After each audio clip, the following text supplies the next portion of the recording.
जानता है, इंद्र, अग्नि, वायु, वरुण, यम या कोई भी अन्य देवता कोई मेरे समान शक्तिशाली नहीं है। और तू मुझ जैसे पर्वत के सामने एक तिनके जैसा तू करेगा मेरा सामना? तू रोकेगा मुझे? बस एक ही प्रहार में तुझे अपना आहार बना लूंगा मैं। छोटा चना बाजेगा ना? धमकियां देने से युद्ध नहीं जीते जाते बदकसूर। जो कार्य हो करके दिखाओ।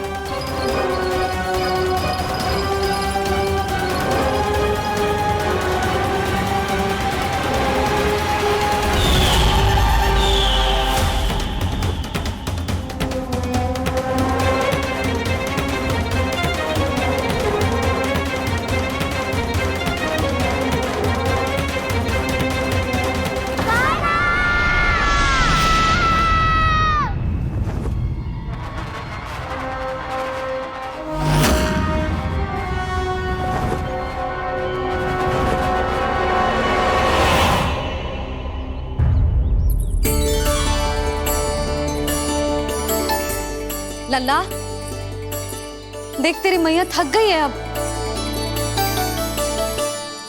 अब बस कर लल्ला, ताली बजा। कान्हा, अब बस कर।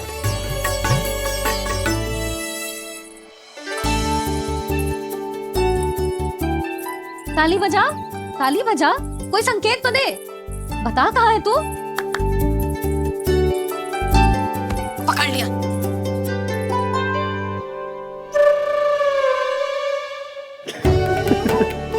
आप भी ना बड़े हो गए हो, पर बचपना ना गया आपका ना। बच्चे कहाँ गया? जी रोकाना।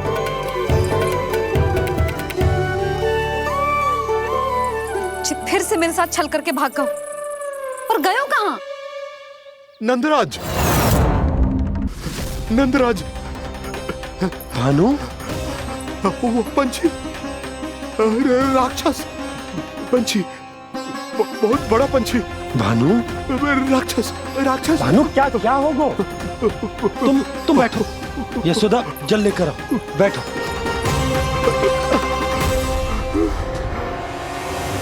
यदि आपको भूख लगी है तो मुझे खा लो, पर मेरे सखाओं को छोड़ दो पंछी जी। आप मुझे ही खा लो, लेकिन कान्हा को छोड़ दो।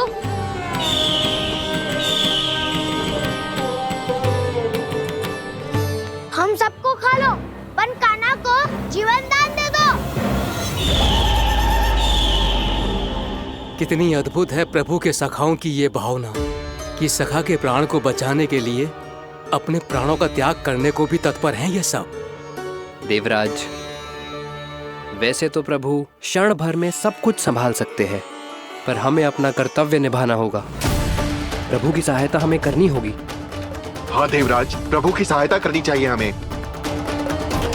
स्वयं नारायण की कृपा है हमारे मित्र पर, उसे छोड़ दो, अन्यथा देवता तुम्हें नहीं छोड़ेंगे। पर मैं देवता के आने की प्रतीक्षा नहीं करूंगा। मेरे भाई को इसी क्षण मुक्त कर दो असुर, या फिर मेरा सामना करने के लिए तैयार हो जाओ। आवश्यकता पड़ी तो तुम्हारा उदर फाड़ के भी अपने भाई की रक्षा करूंगा मैं। तो फिर आ बालक, तुझे भी तेरे भाई के पास पहुंचा देता हूँ मैं।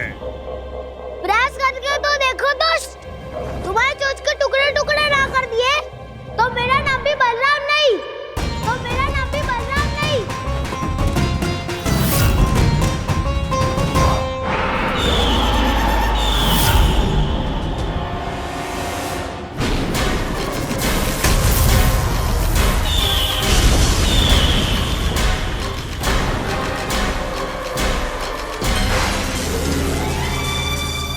तेरी प्रार्थना स्वीकार हो गई मधु।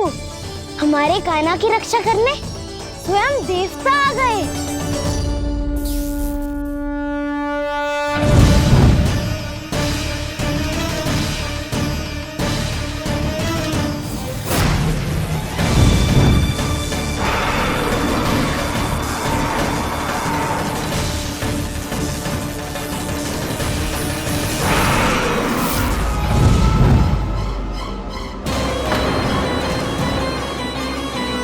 करो इंद्र, अपने वज्र का प्रयोग मत करो। तुम्हारे प्रहार से मुझे गुदगुदी हो रही है।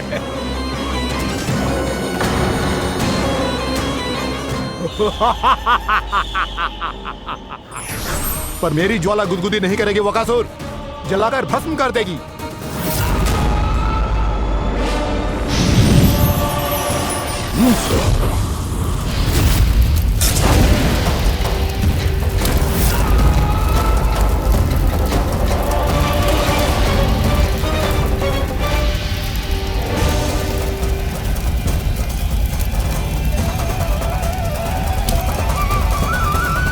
क्या बहुत बड़ो?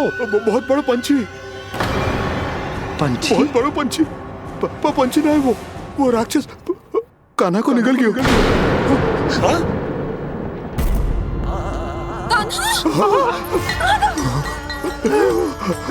कान्हा!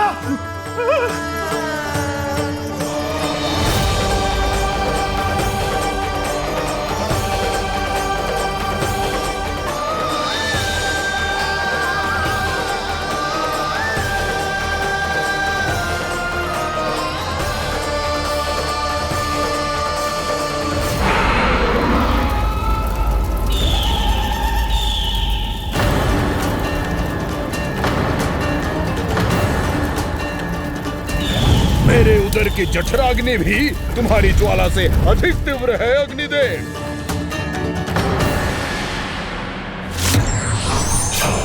अब यम का पाश ही दंड देगा इसे।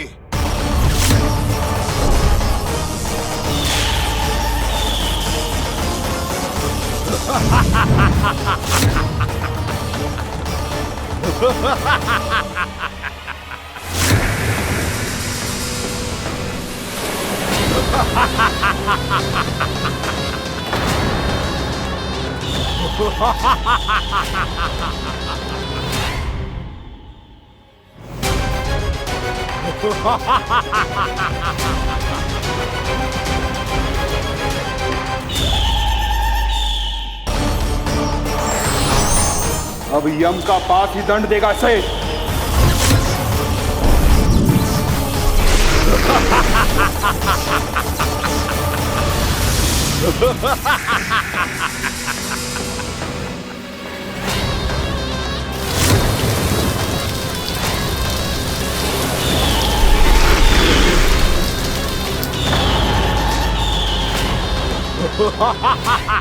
तूने जल की धार को भले ही काट दिया हो दुष्ट, पर हिम में धार नहीं होती। अब मेरी हिम शक्ति तुझे जमाकर नष्ट कर देगी।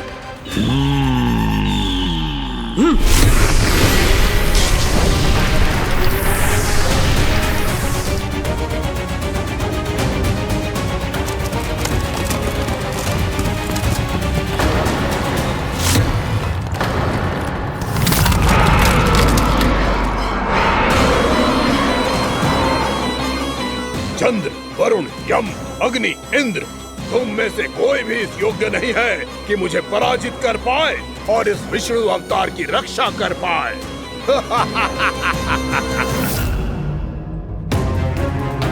इस असुर को देवता कुछ ना बिगड़ पा रहे हैं। अब क्या होगा कान्हा का?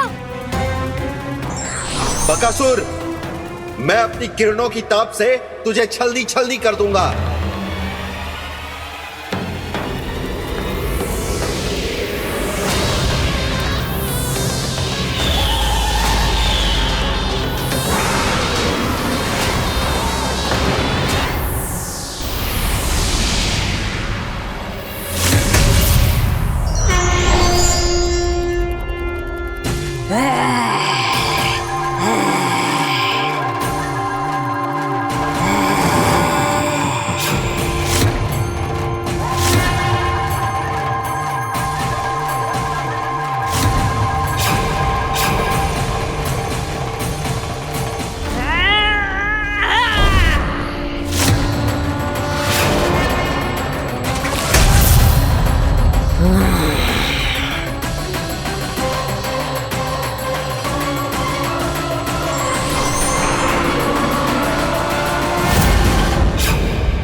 पुत्र कार्तिकेय, इस असुर के उदर को फाड़कर अपने पिता के सखा श्री कृष्ण को मुक्त कराओ पुत्र।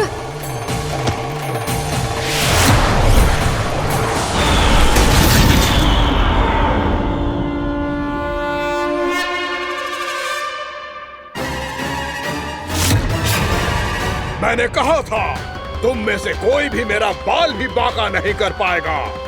तुम देवताओं का तो सामर्थ्य ही क्या, स्वयं देवों के देव महादेव भी मेरा कुछ नहीं बिगाड़ पाएंगे। कृष्ण को अपने उदर में ही पचा जाऊंगा मैं।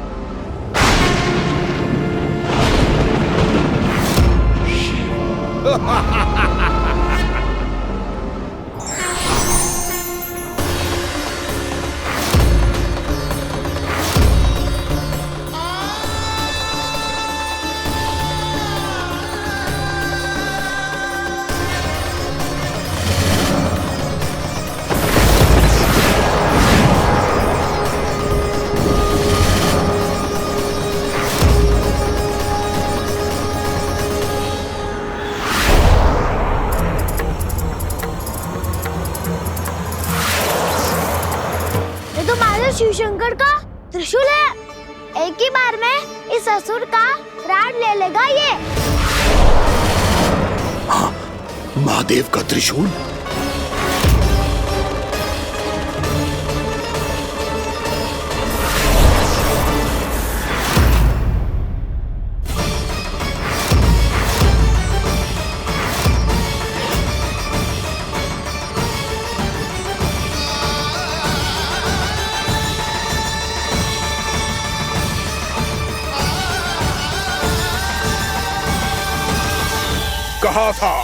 कहा था मैंने, स्वयं महादेव भी मेरा कुछ नहीं बिगाड़ सकते। अजय हूं मैं, अजय।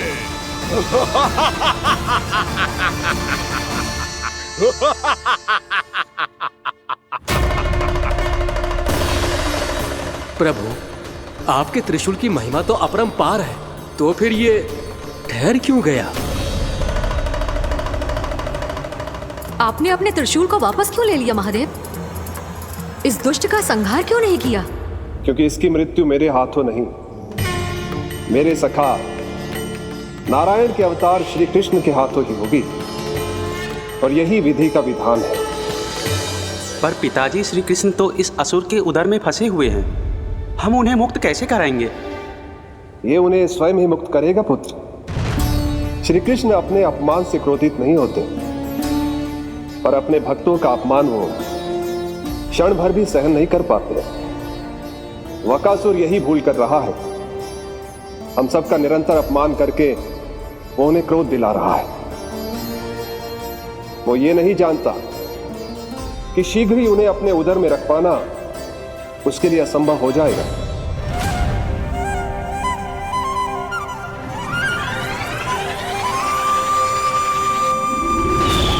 क्या हुआ महादेव, पराजित होकर भी मुस्कुरा रहे हैं?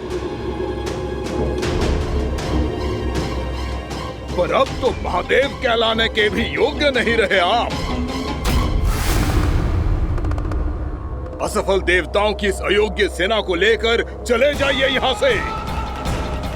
ना ये मेरा सामना कर सकते हैं और ना ही आप।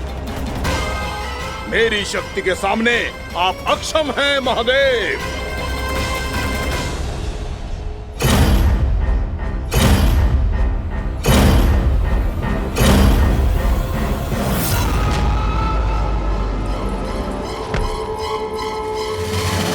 सुधा, जिस दुष्ट ने मेरे लल्ला को निगलो है ना, भीतर से जलेगो, छटपटाएगो, पीड़ा से कराएगो।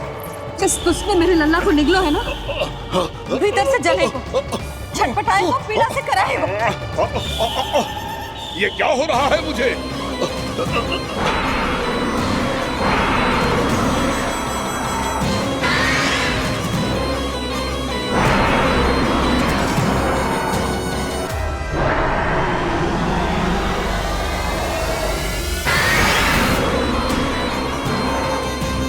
मुझे ऐसा क्यों लग रहा है जैसे भीतर से जल रहा हूं मैं। ये क्या हो रहा है मुझे?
प्रभु, मैंने ऐसे कौन से कुकर्म किए थे कि मुझे ऐसी मृत्यु प्राप्त हुई?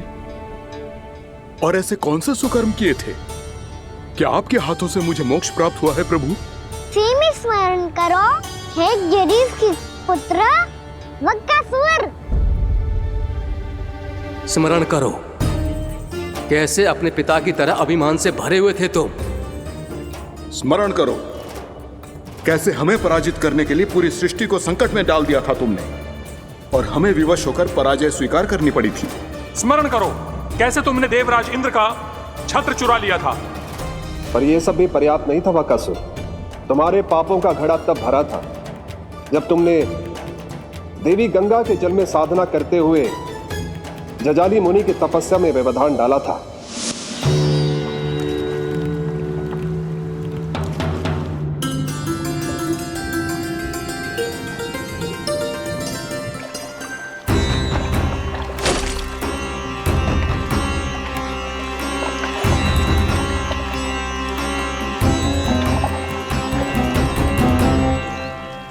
रुक क्यों गए चालक?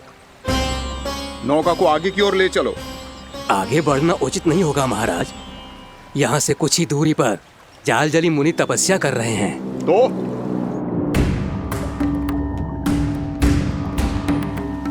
मेरे मत्स्य आखेट के क्षेत्र में इसने तपस्या करने की भूल की है। मेरे ही राज्य में मेरा कोई क्षेत्र मेरे लिए वर्जित हो, यह मुझे स्वीकार नहीं है। आपने पर्याप्त मत्स्य आखेट कर लिया है महाराज। यदि तुम इन मछलियों का आहार नहीं बनना चाहते हो, चुपचाप मेरी आज्ञा मानो। क्षमा, क्षमा महाराज।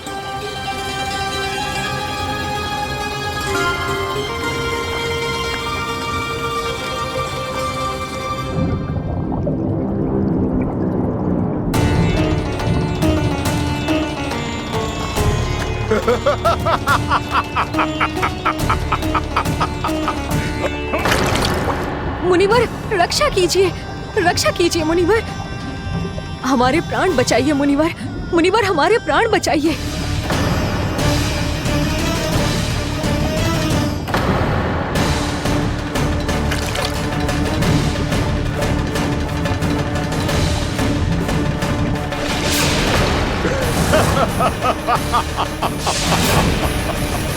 ठहर जाओ असुरराज, इन मछलियों को हानि ना पहुंचाओ। क्यों मुनि? अब मछलियां पकड़ने के लिए मुझे तुमसे आज्ञा लेनी पड़ेगी। तुमने तपस्या करने से पहले किससे आज्ञा ली थी? मां गंगा से, इस जल में रहने वाली सभी मछलियों से। इस उपकार के बदले इन सभी मछलियों को रक्षा करने का वचन दिया था। इसीलिए असुरराज, मैं शांति से कह रहा हूं, इस स्थान को अशुद्ध ना करो। चुपचाप यहां से चले जाओ, नहीं तो इसका परिणाम अच्छा नहीं होगा।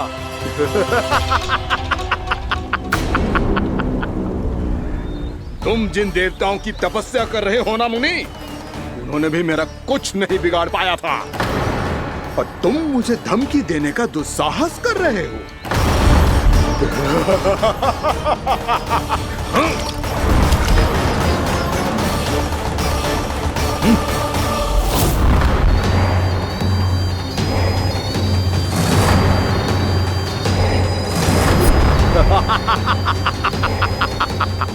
मूर्ख, विचारों से तो तू राक्षस है ही, और स्वभाव से उस बगुले की तरह है जो भूख ना होने पर भी उन निर्दोष मछलियों को आहार बनाता रहता है। इसलिए अभी इसी क्षण से तू वकुला का जीवन जिएगा। ये मेरा श्राप है, ये मेरा श्राप है।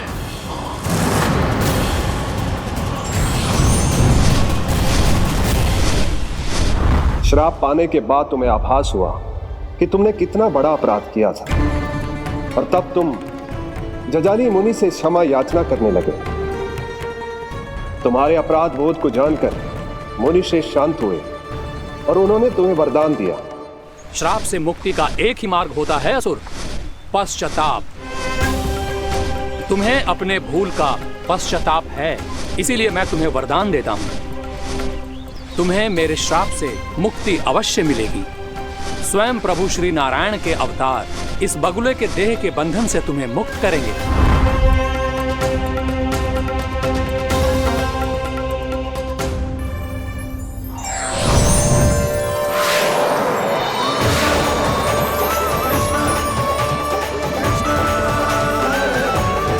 प्रणाम स्वीकार करें प्रभु।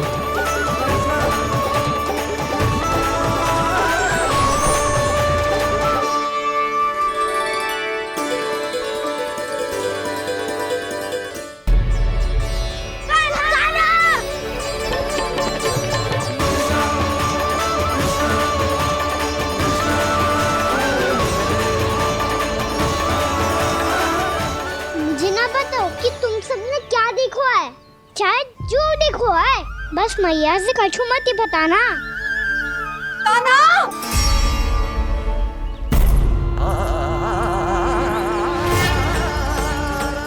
कान्हा! मेरा लल्ला!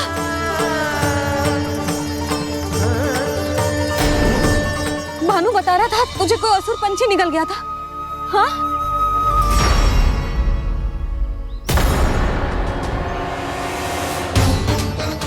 हे नारायण, ये क्या है?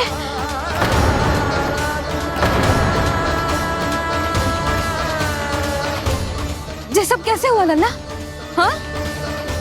कोई बताएगा मुझे ये क्या है?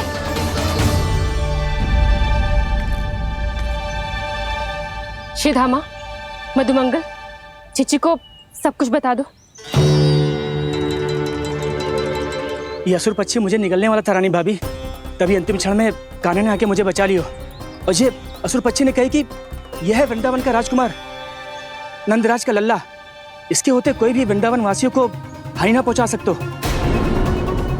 रानी भाभी, कान्हा ने अपने प्राणों की चिंता ना करी और इस क्रूर राक्षस से भिड़ गयो और इस राक्षस पक्षी ने इसे निगल लियो। इतना पर्याप्त है भोला काका, सब कुछ बताने की आवश्यकता नहीं है। ये सब देख के सारी बालक मंडली इतनी व्याकुल हो गई कि सबने अपने प्राण अर्पित कर दिए और इस असुर पक्षी से कहे कि हमें खा लो और हमारे सखा को छोड़ दो। इन बालकों का पराक्रम देख के सभी देवतागण यहाँ आ गए और उनके हृदय भी पिघल गए और उन्होंने इस राक्षस पक्षी से युद्ध करके इसे मार गिराया। देवताओं के राजा इंद्र के वज्र का प्रहार तो मैंने अपनी आंखों से देखा है ताई जी। और फिर उसके बाद अग्निदेव ने अग्निवस्त्र का प्रहार किया। जय ना काकी, वरुण देव, कार्तिकेय, यमदेव सबने मिलके युद्ध किया इस राक्षस से। कहा था अभी मत बोलना, अरे सब मिलके फंसा दोगे मुझे। जय माँ भद्रकाली, हमारे शिव शंकर भी आए थे छोटी माँ। जाओ आप भी।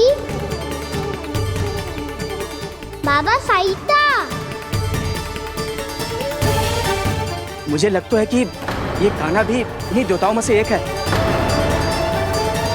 संभव तो है चीची, स्मरण है पूतना और तृणावर्त के आक्रमण के समय भी ऐसा ही हुआ था। सभी राक्षस मारे गए थे पर अपने कान्हा को एक खरोच तक न आई थी। हाँ जीजी, मुझे लगता था कि श्री नारायण की विशेष कृपा है हमारे कान्हा पे, पर अब तो देख के लग रहा है कि हमारा कान्हा ही स्वयं श्री नारायण है। या फिर उनका अवतार है ये। अरे बस करो तुम सब, ऐसा कछु ना है।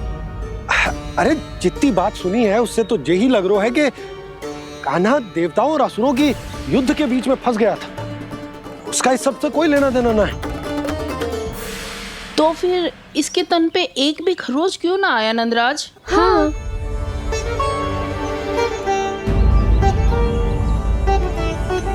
है काकी, खरच तो है। दिखा लल्ला। भैया बात पीड़ा आ रही है, कुछ करो ना। चिकोपिया भी ना अति करती है। श्री नारायण का अवतार हो तो इतनी तनिक सी खरोच पे ऐसे रो तो क्या? बस बहुत होगा, अब तो तुम सबने सीमा ही पार कर दी है। कभी से श्री नारायण बुलाते हो, कभी श्री नारायण का अवतार।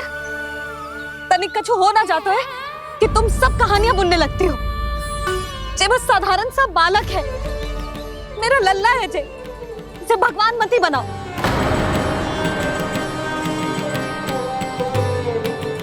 और तू, क्या आवश्यकता थी तुझे यहाँ आने की? हाँ, वो भी मुझे बिना बताए। मेरे साथ छल करके आए हो तू। अब तू घर चल, ऐसा दंड दूंगी ना कि मैया बहुत पीड़ा हो रही है। मैया बहुत पीड़ा हो रही है मैया। हाँ नन्ना, तू घर चल, मैं तुझे औषधि लगा दूंगी। हल्दी का लेप लगाऊंगी ना, झट से ठीक हो जाएगा। चल चल।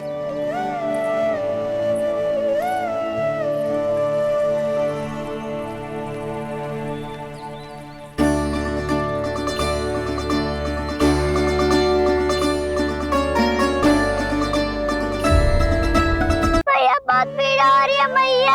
हाँ नन्ना, तू घर चल, मैं तुझे औषधि लगा दूंगी। हल्दी का लेप लगाऊंगी ना, झट से ठीक हो जाएगा। चल चल।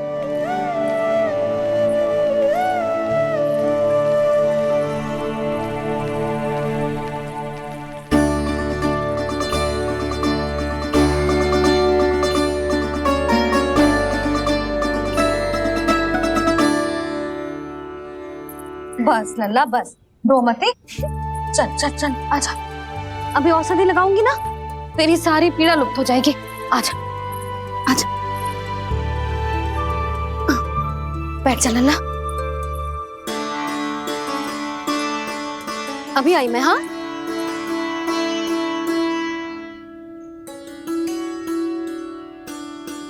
मैया। अरे तू अभी तक रो है? क्या कह रही थी सारी गोपियां? बता। के मेरा लल्ला श्री नारायण का अवतार है, दिव्य है, भगवान है। और जो भगवान इतनी छोटी सी चोट पे रोते हैं क्या? इतनी तो लगी भी ना है तुझे, जितना तो तू आ ऊ कर रो है।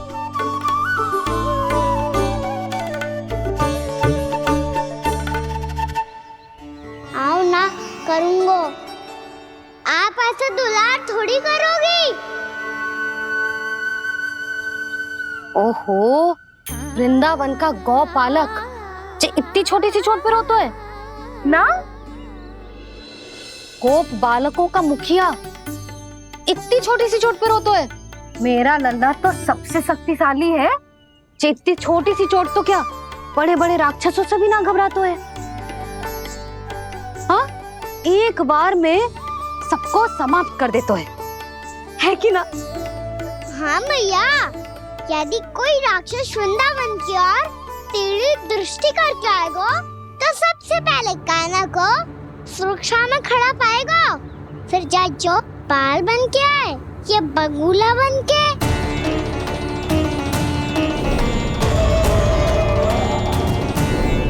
ना लल्ला, सोचो भी मती। वृंदावन की सुरक्षा करना तेरा दायित्व ना है। तुझे और कोई संकट का सामना करने की आवश्यकता ना है। अभी तो मेरी पीड़िता का हरण कर रही थी, अचानक से क्या हो गया मैया को? कोई आवश्यकता ना है तुझे ऐसे संकटों का सामना करने की। आने दे आज तेरे बाबा को, सीधा सीधा बोल दूंगी। बहुत हो गए उनके तर्क वितर्क। मेरा फूल सा लल्ला वन में अकेले गौचारण के लिए ना जाएगो। आज बगुले ने निकल लियो, कल कछु और हो जाए तो? नारायण ना करे, कहीं कछु ऊंच नीच तुझे कछु हो जाए तो? मैं तो जीते जी मर जाऊंगी।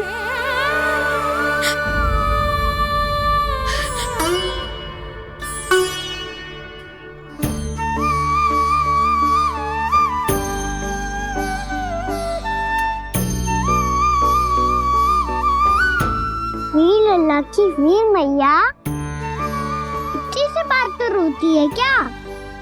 क्या करूं कान्हा, तुझे ऐसे बार बार संकट के मुंह में जाते हुए ना देख सकती मैं।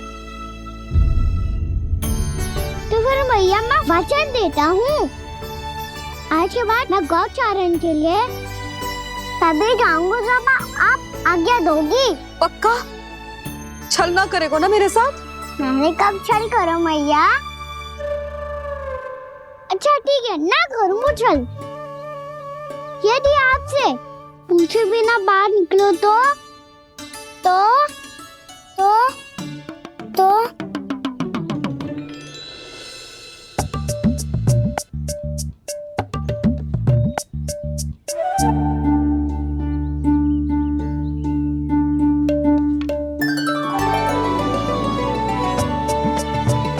ये रही आपकी छड़ी और ये रही मेरी पीठ। देना तापर तोड़। ठीक है, जब तूने अपना दंड निर्धारित कर ही लियो है तो सोच ले, अब अगर तूने मेरी बात ना मानी तो तोड़ तोड़ छड़ी पड़ेगी, समझ आई?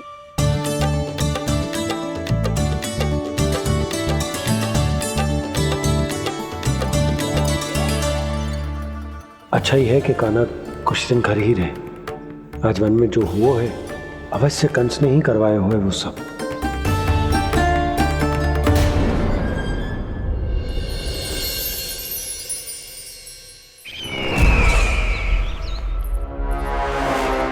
आपका ये धनुष तो सबसे अधिक शक्तिशाली था महाराज, ये कैसे टूट गया? कहीं ये बकासुर की पराजय का संकेत तो?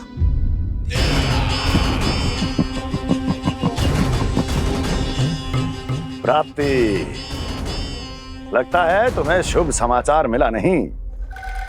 उस बकासुर ने उस विष्णु अवतार को जीवित ही निगल लिया है। अरे अब तक तो उस नन्हे से बालक को पचा भी चुका होगा वो। उसके तन में रक्त बनकर वो विष्णु अवतार और उसकी शक्तियां दौड़ रही होंगी। क्षमा कीजिए महाराज। क्षमा कीजिए, इस अशुभ से मुख से शुभ समाचार आने दो। माथे के बल को ढीला करो, चेहरे पर मुस्कान लाओ और कहो, महाराज, वृंदावन में मातम फैल चुका है। मैं ऐसा ही करता महाराज, यदि सूचना सत्य होती तो।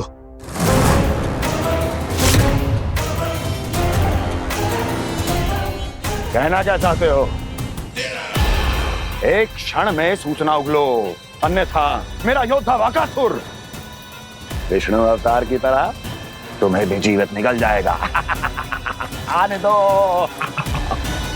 बकासुर मारा गया महाराज, बकासुर मारा गया महाराज, बकासुर मारा गया। बकासुर मर चुका है? असंभव।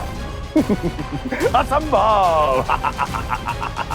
बकासुर ने उस बालक को निगल तो लिया था, पर उसकी सुरक्षा करने के लिए सभी देवता वहां प्रकट हो गए, पर फिर भी कोई बकासुर का सामना नहीं कर पाया। और फिर क्या हुआ? वो बालक स्वयं ही बकासुर के उदर से बाहर आ गया और उसकी चोंच तोड़कर उसकी हत्या कर दी।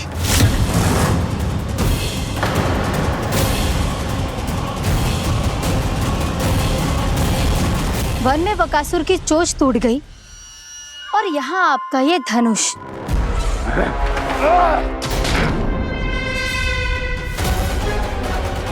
केवल नहीं टूटा तो आपका ये भ्रम महाराज। क्षमा कीजिएगा महाराज, आपका भ्रम टूटना आवश्यक है। आवश्यक है आपको यह आभास होना कि उस विष्णु अवतार को पराजित करने के लिए आपके साधारण योद्धाओं में वो सामर्थ्य नहीं है।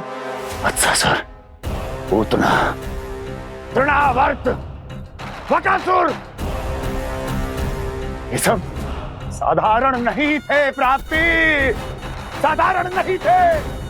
फिर तो ये और भी अधिक चिंता का विषय है महाराज, क्योंकि इसका अर्थ तो यही हुआ कि वो विष्णु अवतार कुछ अधिक ही असाधारण है और उसका सामना करने के लिए और उसे मिट्टी में मिलाने के लिए आपको एक ऐसे अस्त्र की आवश्यकता है जो उसके सामने ना झुके और ना ही टूटे।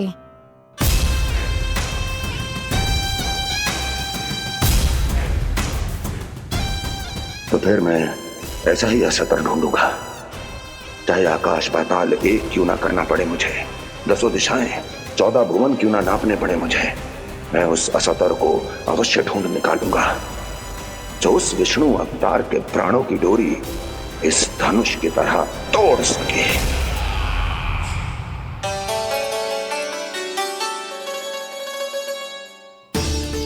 थैंक्स पापा, मैंने मैया को वचन दिया है कि जब तक नहीं चाहेंगी मैं वन नहीं जाऊंगा, इसलिए आप मुझे मारने के लिए कोई शक्तिशाली असुर ढूंढने में व्यस्त रहो।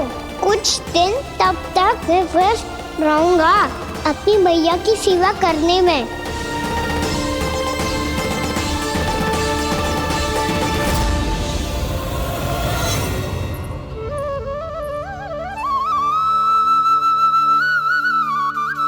लो मैया, तुलसी जी को चढ़ाने के लिए जल।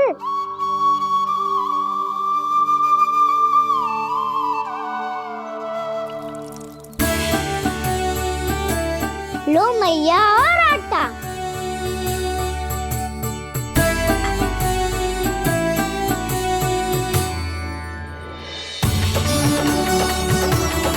लो मैया, बेलन।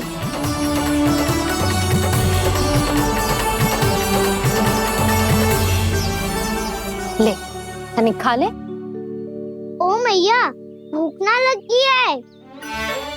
बिना भूख के खाने से क्या लाभ?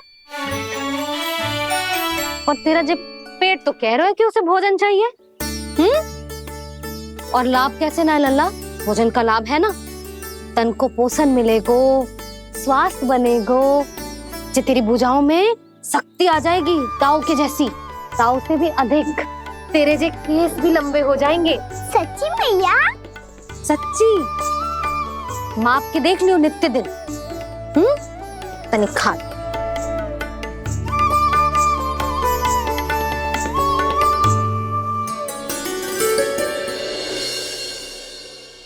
मान के मैया का कहना, छक के भोजन खाते हैं, नित्य मापते भुजा केश, पर ज्यों का त्यों ही पाते हैं।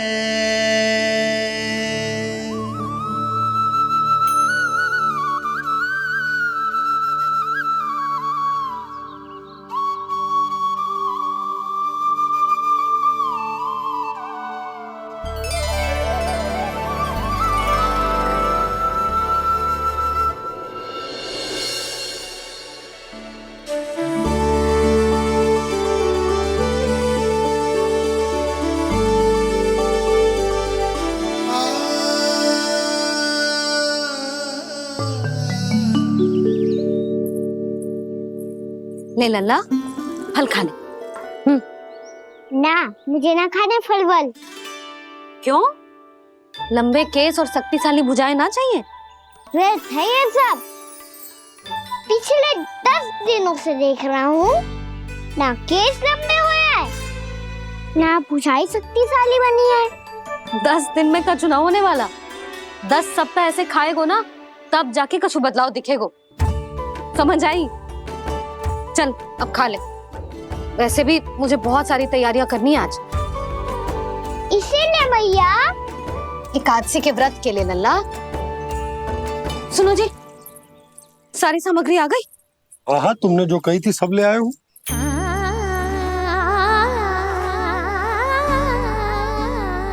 इसमें नारियल तो है ही ना, उसके बिना मैं एकादशी की पूजा कैसे करूंगी?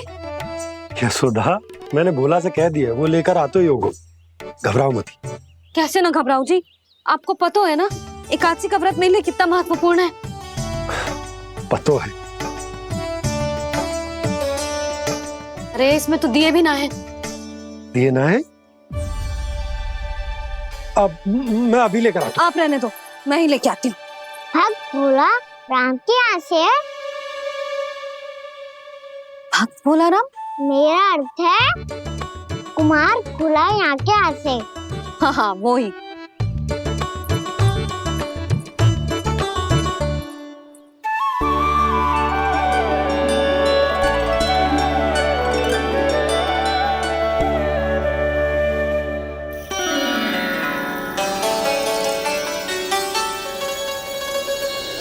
श्री हरि, श्री हरि, मेरे श्री हरि।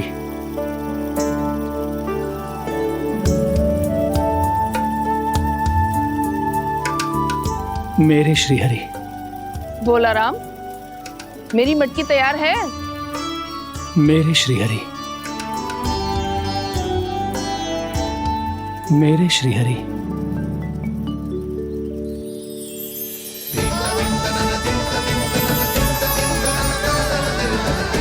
भोला राम,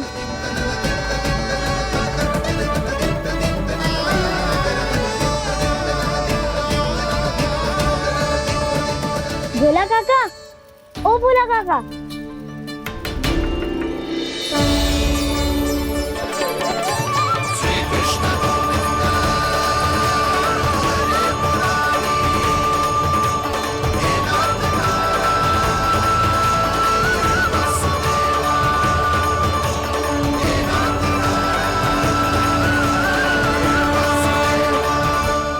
अरे श्री हरि प्रसन्न हो गए। मेरे श्री हरि आ गए, मेरे भगवान आ गए। मेरे श्री हरि आ गए, मेरे भगवान आ गए। मेरे श्री हरि आ गए, मेरे भगवान आ गए।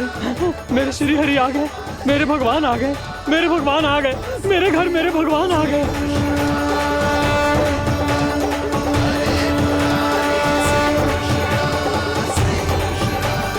मेरे घर आ गए, मेरे श्री हरि आ गए। हाँ मेरे श्री हरि आ गए। जे तो बावले थे ही, अब बालकन को भी साथ में मिला लिए। उज्जवल क्या कर रहा है? अरे ठहर जा भोला।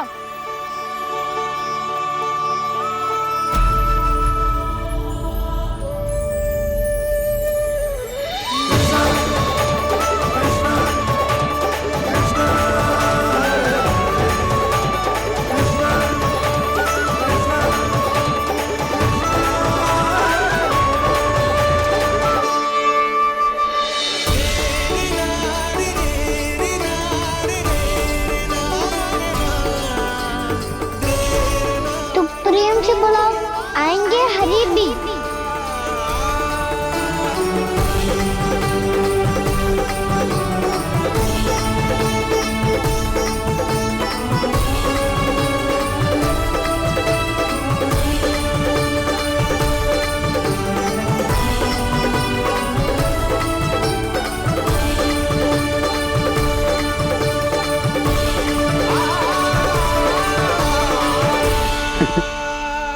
क्या वो गाना?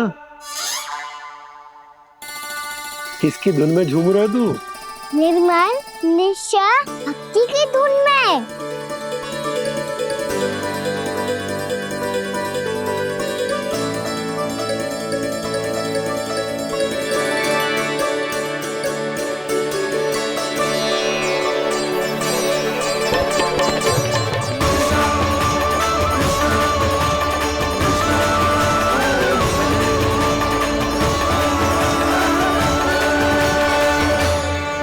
अरे क्या हो गया इन्हें?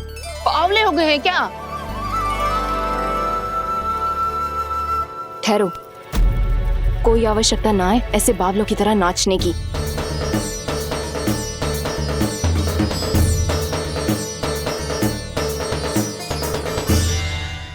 जे बावले ना है मौसी, भक्ति में रम गए हैं।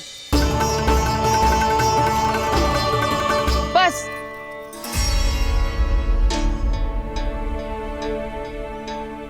हम सब कब से खड़े हैं यहाँ, पर तुम्हें कुछ ध्यान ही रहा है।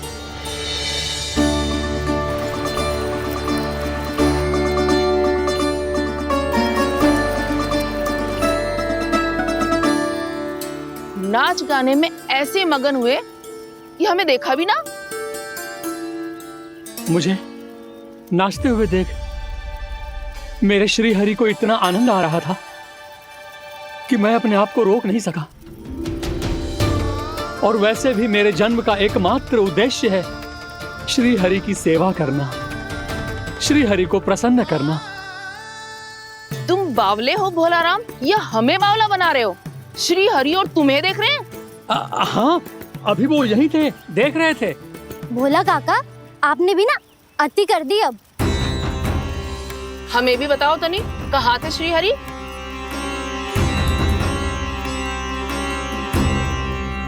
ना जाने अपना उपहास करवाने में क्या आनंद आता है इन्हें। देखो, अब तुम सच मानो या झूठ, लेकिन हमरे श्री हरि यहीं थे, इसी चाक पर अभी। हाँ, लो सुन लो इस मूर्ख की बात। श्री हरि को और कोई स्थान ना मिलो जो इसके मिट्टी के चाक पे आकर बैठेंगे। श्री हरि को और कोई स्थान ना मिलो जो इसके मिट्टी के चाक पे आकर बैठेंगे। श्री हरि को और कोई स्थान ना मिलो जो इसके मिट्टी के चाक पे आकर बैठेंगे।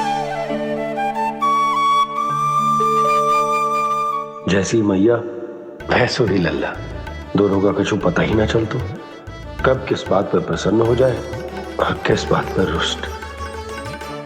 अरे मैं भला असत्य क्यों बोलूंगा? अभी अभी यही थे श्री हरि। हाँ,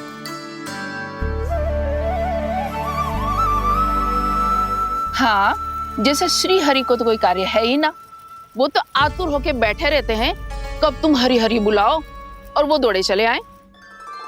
भगवान तो भक्तों के पास आने के लिए सदैव आतुर रहते हैं, बल्कि सत्य तो यह है कि भक्तों के मन में ही निवास करते हैं भगवान।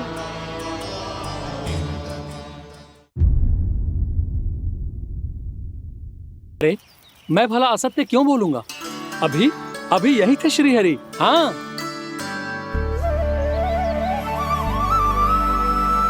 हाँ, जैसे श्री हरि को तो कोई कार्य है ही ना, वो तो आतुर होके बैठे रहते हैं कब तुम हरि हरि बुलाओ और वो दौड़े चले आए।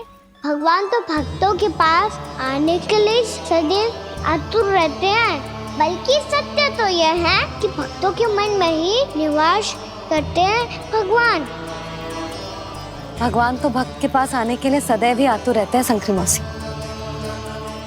बल्कि सच्ची बात तो ये है कि भगवान हमारे मन में ही निवास करते हैं। कम से कम तू तो इसे बढ़ावा मत दे जशोदा। जब देखो जब हरि नाम की रट लगाए रहते है। हरि बोलते बोलते ऐसो बावलो होता है कि सारा कार्य भूल जाता है। 2 दिन से अपनी मटकी के लिए चक्कर काट रही हूँ। अभी तो एक चक्कर और लगाना होगा आपको। आपकी मटकी तैयार हो गई है, अभी लाता हूँ।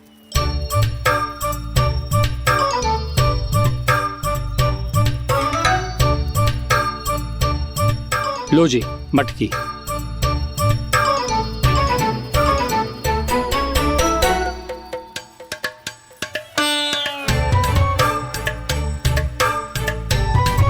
इस कच्चे मटके का क्या करूं मैं? हाँ?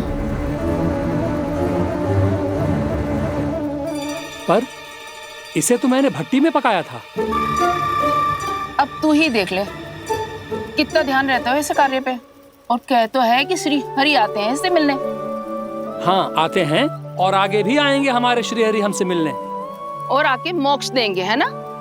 मांगूंगा तो मोक्ष भी दे देंगे, मांगूंगा तो मोक्ष भी दे देंगे, मांगूंगा तो मोक्ष भी दे देंगे। अभी तो ये बता कि तू मुझे मेरी मटकी कब देगो? और मेरी मांग कब पूरी करोगी भोलाराम जी? मेरो घड़ा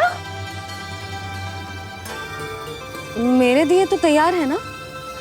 कल एकादशी की पूजा और व्रत के लिए। एकादशी का व्रत? हाँ, एकादशी का व्रत। इसे करने से श्री हरि बहुत प्रसन्न होते हैं। अच्छा, फिर तो अभी लाया।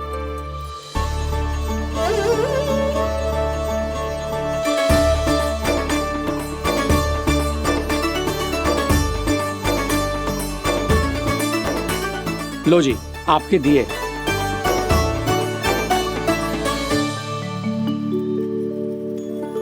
और जो हमने मांगा है वो? बाकी सब शेष द्वादशी के दिन मिलेगा, क्योंकि कल मैं भी एकादशी का व्रत रखूंगा, क्योंकि कल मैं भी एकादशी का व्रत रखूंगा, क्योंकि कल मैं भी एकादशी का व्रत रखूंगा।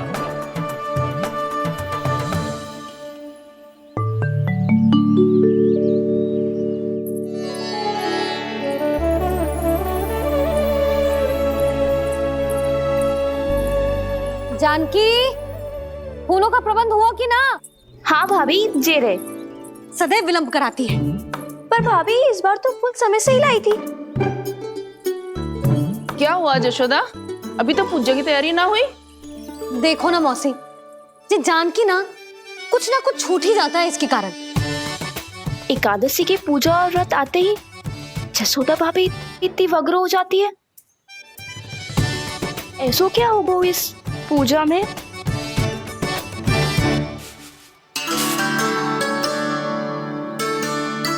ये थाली में रोली चंदन रखने से, दिया जलाने से के होगो? आपको पता भी है एकादशी का व्रत क्यों रखते हैं?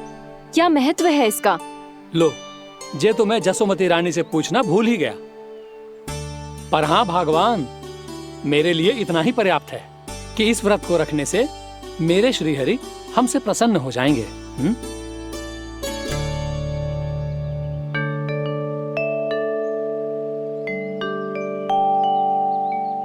नारायण ही जाने ऐसे कैसे पूजा करते हैं जे श्री हरि की एक मूर्ति तक ना है इनके पास।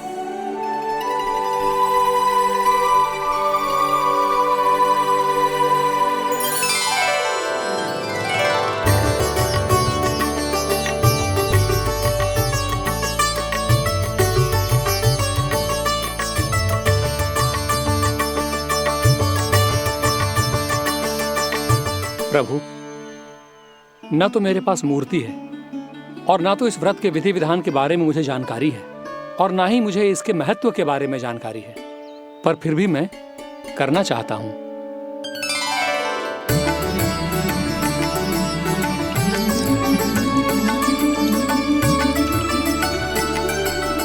इसीलिए मैं दृढ़ संकल्प लेता हूं, पूरी निष्ठा के साथ, श्रद्धा के साथ और पूरी आस्था के साथ मैं इस व्रत को संपन्न करूंगा।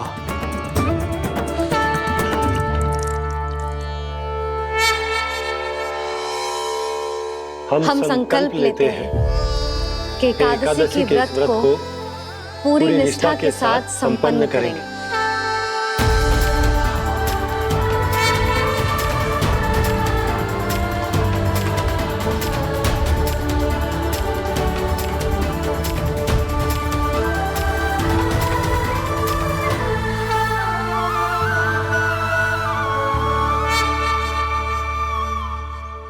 तुलसी जी के पत्ते तो है ही ना।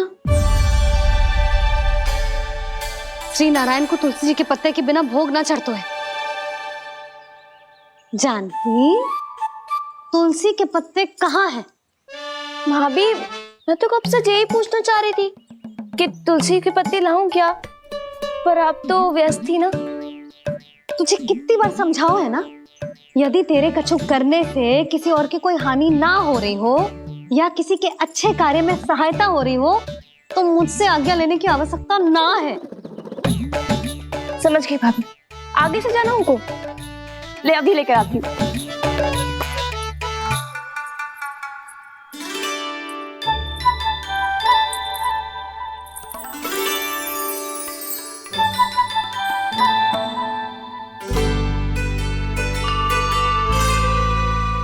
ताऊ, आपने पहले ये व्रत करो है?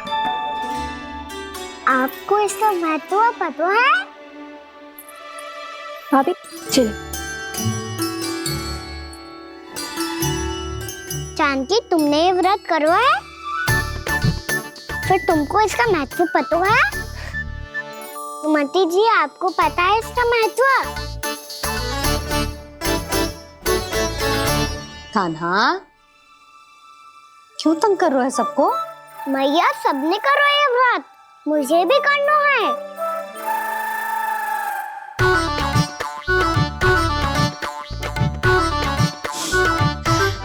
ये व्रत केवल बड़ों के लिए होती है लल्ला, जब आप ये व्रत कर सकती हो, बाबा कर सकते हैं, ये सारी गोपियां कर सकते हैं, वो भी कर सकते हैं, तो मैं क्यों ना कर सकता? क्योंकि तू कल तक भूखा ना रह पाएगा लल्ला। जब भक्त रह सकते हैं, फिर मैं क्यों नहीं रह सकता? मेरा अर्थ है कि नारायण के भक्त मैया, मैया मान जाओ ना, मुझे करने दो ना ये व्रत। अपनी लल्ला पे आप विश्वास ना है आपको? विश्वास है। अच्छा ठीक है, तू भी कर ले।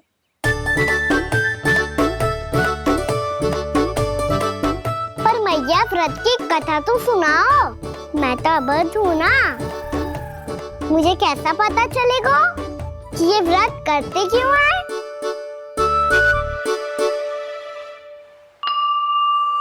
प्रभु, मुझ अबोध को कैसे पता चलेगा कि इस व्रत का क्या विधि विधान होता है और क्यों रखा जाता है और इसका महत्व क्या होता है? मुझे तो आप ही बता सकते हैं प्रभु। जब व्रत कर रहे हैं तब उसका महत्व भी पता होना चाहिए ना। बताओ ना मैया, क्यों रखते एकादशी का व्रत? इसके लिए तो तुझे एकादशी की कथा सुननी होगी। सुनेगो ना?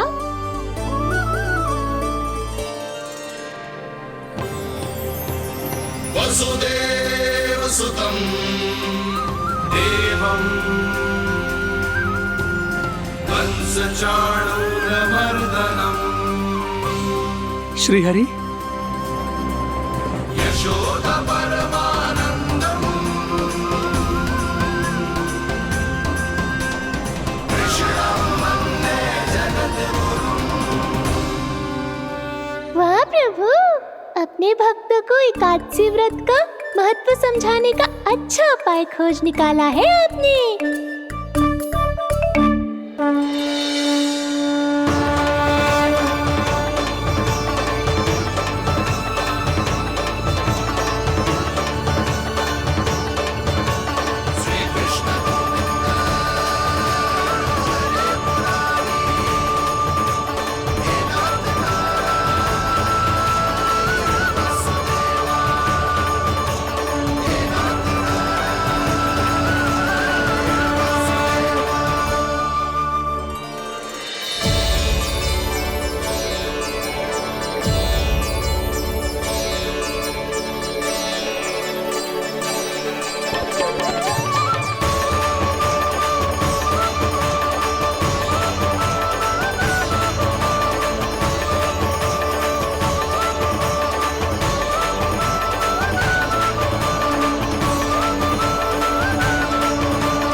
अब सब जन एकादशी के व्रत की कथा ध्यान से सुनना, तभी जे व्रत पूरा माना जाएगा।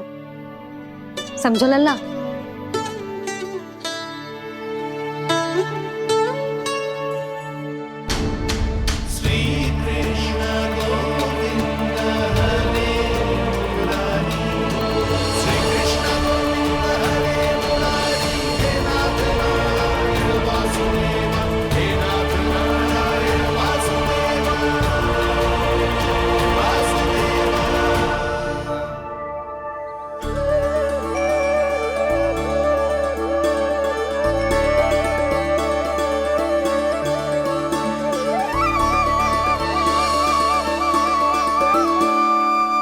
सतयुग में चंद्रावती नाम के नगर में मूरा नाम का एक असुर राज्य करता था।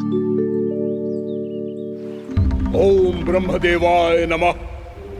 ओम ब्रह्मदेवाय नमः। ओम ब्रह्मदेवाय नमः। ओम ब्रह्मदेवाय नमः।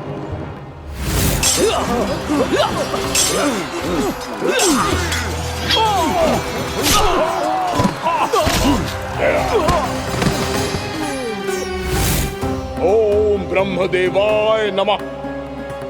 ओम ब्रह्मदेवाय नमः। जब उसने देवताओं के हाथों असुरों की पराजय देखी, तब वो वरदान पाने के उद्देश्य से ब्रह्मा जी की तपस्या करने चला गो।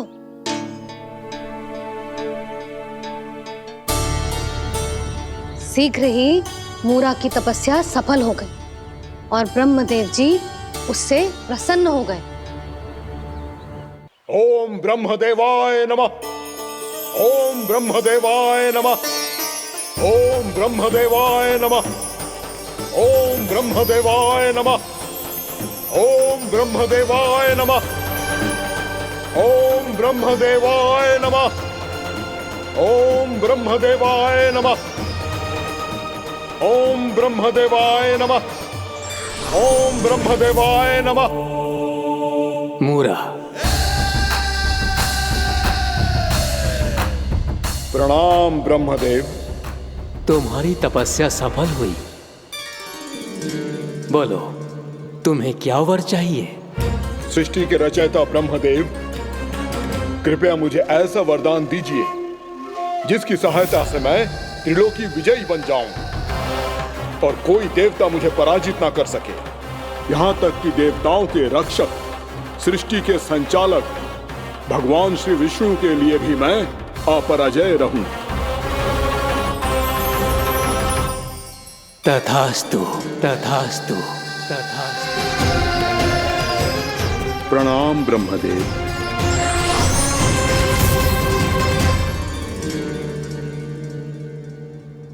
ऐसा वरदान पाकर मूरा बहुत अभिमानी होगा। यक्षों, किन्नरों, यहाँ तक कि देवताओं को भी युद्ध के लिए ललकारने लगा, पर किसी ने भी उसकी ललकार को स्वीकार ना करो, क्योंकि सभी उसकी शक्ति से बहुत भयभीत थे और उसके सामने युद्ध किए बिना ही अपनी पराजय स्वीकार करने लगे और फिर दंभ में आके उसने स्वर्ग लोक पर भी आक्रमण कर दिया और देवराज इंद्र तक को चुनौती दे डाली।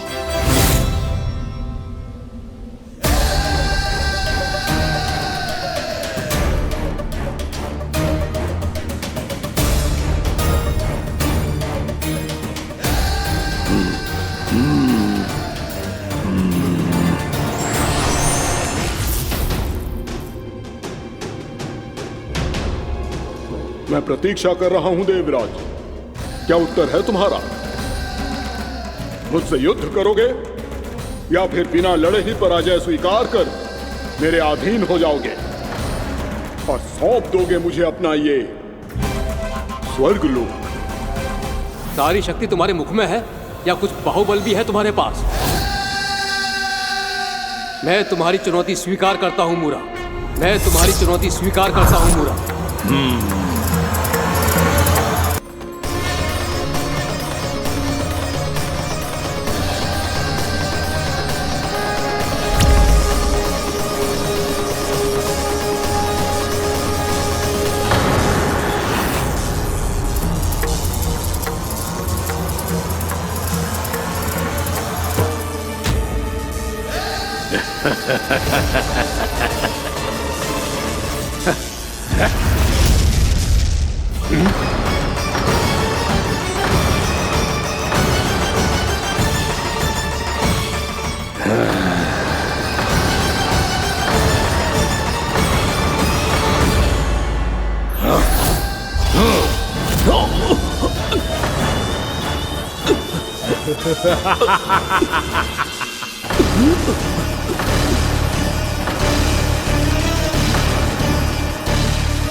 ठहरिए देवगण, असुर राज मूरा को ब्रह्मदेव का आशीर्वाद प्राप्त है।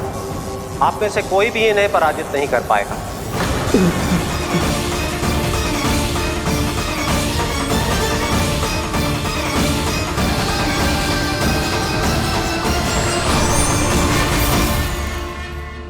एक अवसर और देता हूं देवराज, युद्ध या अधीनता, क्या उत्तर है तुम्हारा देवराज?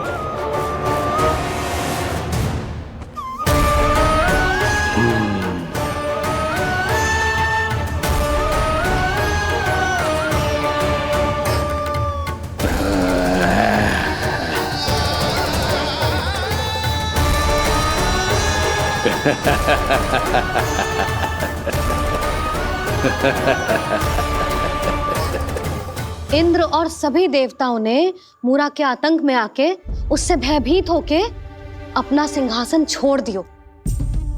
अब मूरा स्वर्ग का अधिपति बन गयो और शीघ्र ही उसने अन्य सभी असुरों को स्वर्ग में निवास करने के लिए आमंत्रित कर दियो। और इस प्रकार से वो धीरे धीरे तीनों लोकों का सम्राट बन गयो।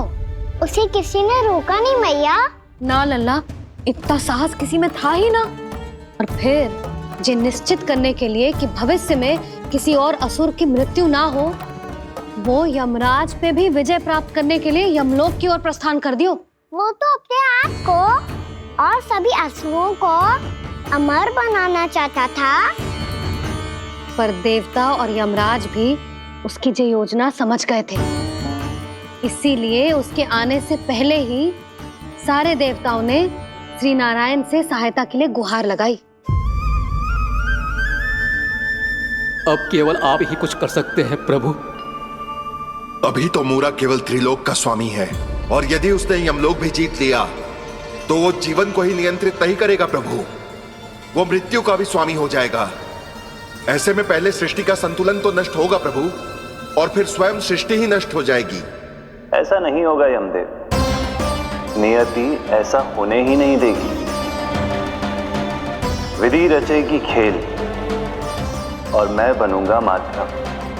असुर राज मूरा का सामना मैं करूंगा। बस आप मुझे चुनौती देने के लिए उसे तैयार कर लीजिए, चाहे उसके लिए आपको साम दाम दंड भेद कोई भी उपाय क्यों ना अपनाना पड़े।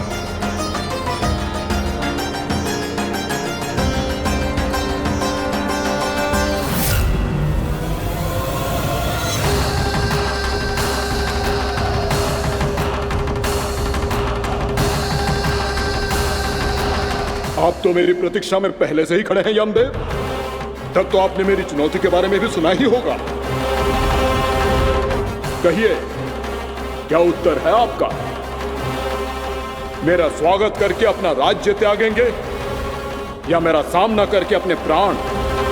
असुर राज मूरा का सामना मैं करूंगा। बस आप मुझे चुनौती देने के लिए उसे तैयार कर लीजिए, चाहे उसके लिए आपको साम दाम दंड भेद कोई भी उपाय क्यों ना अपनाना पड़े।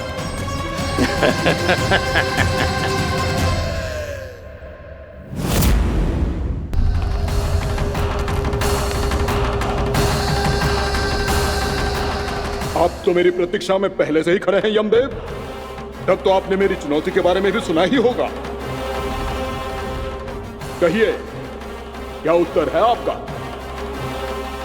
मेरा स्वागत करके अपना राज्य त्यागेंगे या मेरा सामना करके अपने प्राण? हे असुर श्रेष्ठ, मैं आपकी अधीनता स्वीकार करने के लिए तैयार हूं। बस एक विनती है मेरी। शर्त को विनती का नाम देकर पहलाना चाहते हो मुझे यमराज? असुर राज मूरा के सामने शर्त रख पाओ, इतना सामर्थ्य नहीं है तुम में। इसका आभास है मुझे असुरराज, पर मैं आपकी अधीनता स्वीकार करूं इससे पहले आपको स्वामी धर्म का पालन करना होगा। मेरे पुराने स्वामी के क्रोध से मेरी रक्षा करनी होगी आपको। कौन है तुम्हारा पुराना स्वामी? भगवान श्री नारायण। और छोटी माँ मूरासुर को तो श्री नारायण से भी रक्षा का वरदान प्राप्त था ना? यही तो श्री नारायण की लीला थी बलराम। पर वो राक्षस अपने दम में जे समझ ही ना पाओ कि वो क्या भूल करने जा रहा है, और पहुंच गओ भगवान श्री नारायण को चुनौती देने के लिए।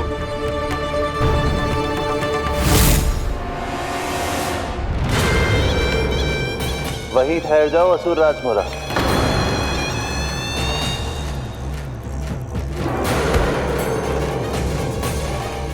यहाँ क्यों आए?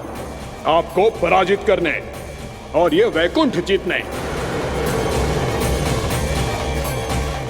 ताकि मैं यमलोक का स्वामी बन सकूं। फिर आओ, युद्ध भूमि में मेरा सामना करो।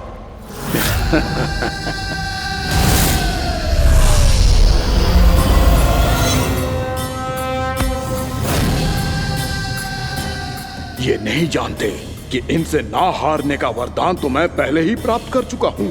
इसलिए युद्ध ठीक से आरंभ हो पाए उससे पहले ही इन्हें जीत लूंगा मैं।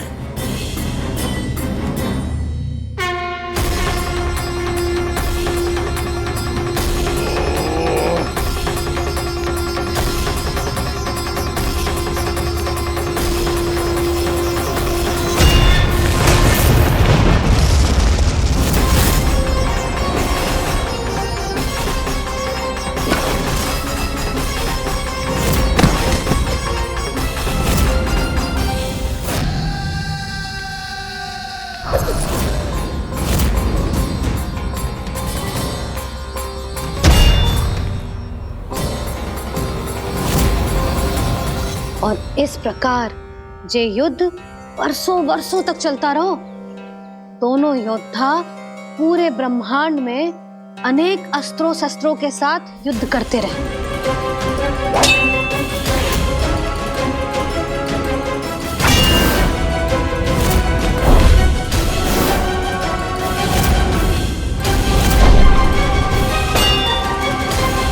फिर क्या हुआ मैया?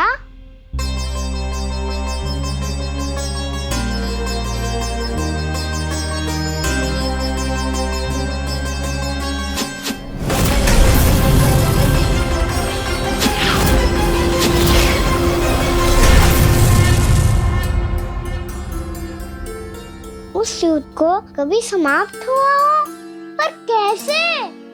शीघ्र ही वो राक्षस थक गौ लल्ला।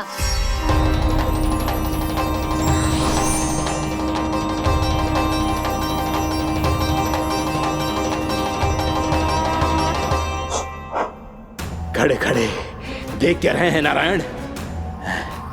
आक्रमण कीजिए, वध कर दीजिए मेरा।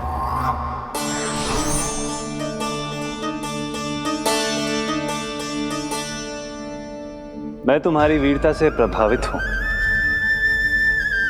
इसीलिए इतनी थकान की स्थिति में मैं तुम जैसे वीर पर आक्रमण नहीं करूंगा। जाओ विश्राम करो।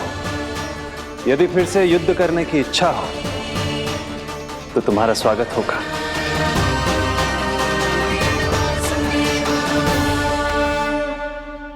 जे कह के श्री नारायण बद्रिका आश्रम चले गए और वहां हिमवत नाम की एक कंदरा में ध्यान लगा के बैठ गए।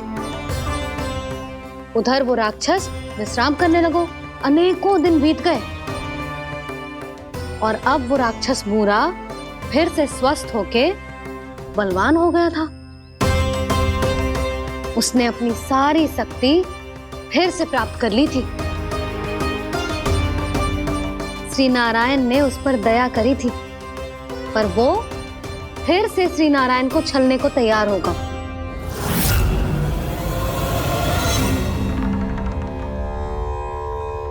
ध्यान में बैठे बैठे श्री नारायण योग निद्रा में चले गए, पर दुष्ट मूरा इसी अवसर का लाभ उठा के उनकी कंदरा में घुस आयो ताकि वो सोते हुए श्री नारायण पे आक्रमण कर सके।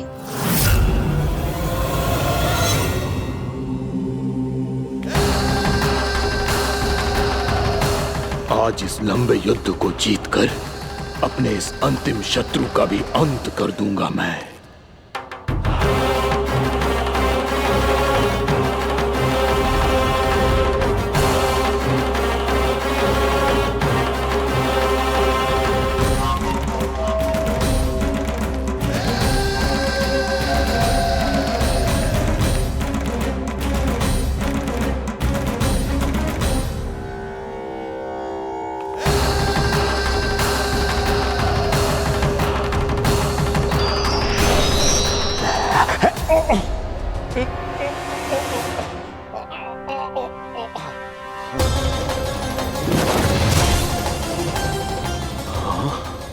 दुष्ट राक्षस,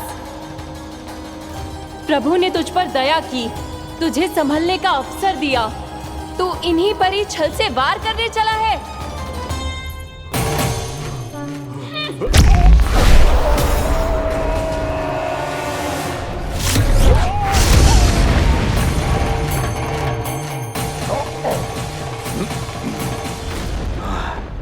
अजय हूँ, मुझे कोई पराजित नहीं कर सकता। ब्रह्मा का वरदान है मुझे। तूने नारायण से अपराजय होने का वरदान मांगा था मूर्ख, उनकी शक्ति से नहीं। ध्यान से देख, मैं तेरी मृत्यु हूँ, मृत्यु।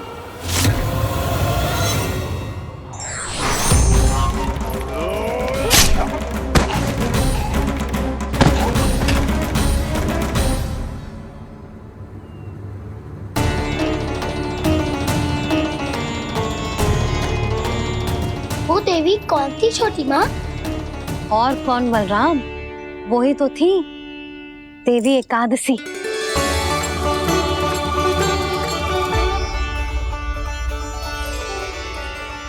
मुझे क्षमा कीजिए प्रभु, आपकी आज्ञा के बिना ही युद्ध करके आपके शत्रु को मृत्यु के घाट उतार दिया।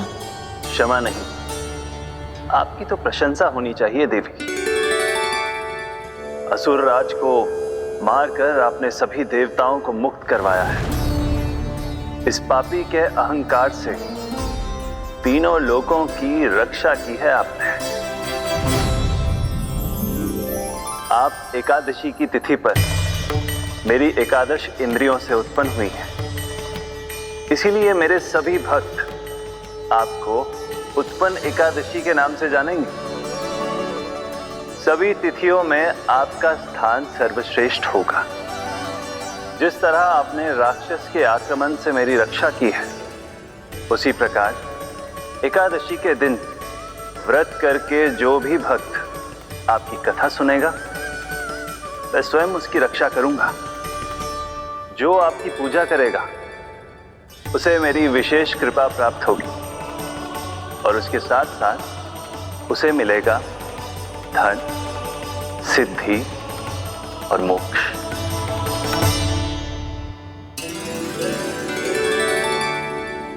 इसीलिए आज के दिन व्रत रखने का बहुत अधिक महत्व होता है। बोलो एकादशी मैया की जय। बोलो श्री नारायण भगवान की जय।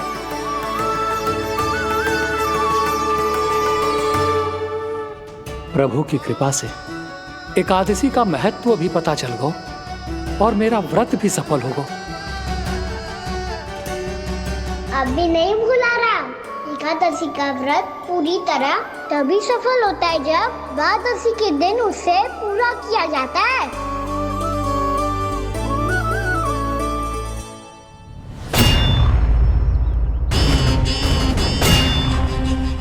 आवश्यक है आपको यह आभास होना कि उस विष्णु अवतार को पराजित करने के लिए आपके साधारण योद्धाओं में वो सामर्थ्य नहीं है। वो विष्णु अवतार कुछ अधिक ही असाधारण है।